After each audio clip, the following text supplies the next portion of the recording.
కరీంనగర్ జిల్లా చొప్పదండి నియోజకవర్గం కాంగ్రెస్ అభ్యర్థి మేడిపల్లి సత్యం ఎమ్మెల్సీ జీవన్ రెడ్డితో కలిసి నామినేషన్ వేశారు. పార్టీ శ్రేణులతో కలిసి ఎన్టీఆర్ చౌరస్తా నుంచి అంబేద్కర్ చౌరస్తా వరకు భారీ ర్యాలీ నిర్వహించి రిటర్నింగ్ కార్యాలయంలో నామినేషన్ దాఖలు చేశారు.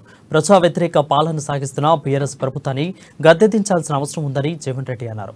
2 సార్లు ఓడిపోయినప్పటికీ నిత్యం ప్రజల్లో ఉంటూ ప్రజా సమస్యలపై పోరాటం చేస్తున్న మేడిపల్లి సత్యంను భారీ మెజార్టీతో గెలిపించాలని పిలుపునిచ్చారు.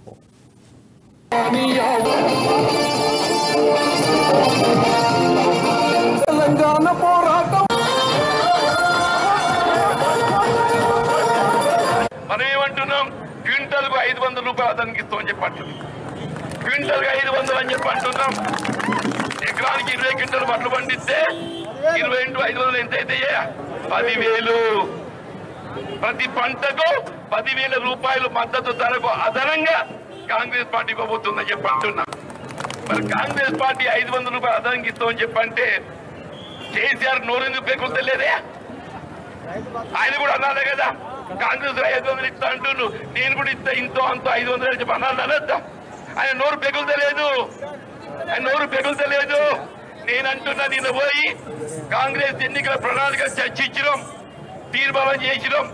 కేవలం వరిధాన్యానికి మాత్రమే పరిమితం కాదు, వ్యవసాయ ఉత్పత్తులు ఏవైనప్పటికీ కూడా రేపు పత్తి పంట పండుతే మన ఎక్కువ, పత్తి పంట కూడా మద్దతు ధర ఎంత ఉండనియండి, అది 7200 7500 కాదు, దానికి అదనంగా 500 రూపాయలు ఇచ్చే విధంగా ఏది ఎత్తుందో మన ఎన్నికల ప్రణాళిక చేయించమని చెప్పారు.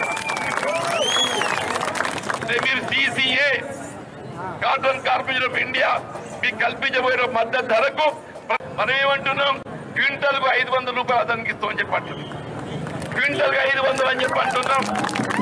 ఎకరానికి 20 క్వింటల్ వడ్లు పండిస్తే 20 × 500 ఎంత అయితే 10,000.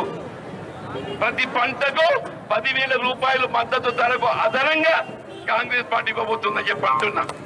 మరి కాంగ్రెస్ పార్టీ 500 రూపాయలు అదనంగా ఇస్తామని చెప్పంటే కేసీఆర్ నోరెందుకు పేకొద్దలేదే? ఆయన కూడా అన్నాలే కదా, కాంగ్రెస్ 500 ఇస్తా అంటున్నాను, నేను కూడా ఇస్తా, ఇంతో అంతో 500 అని చెప్పి అన్నాదా?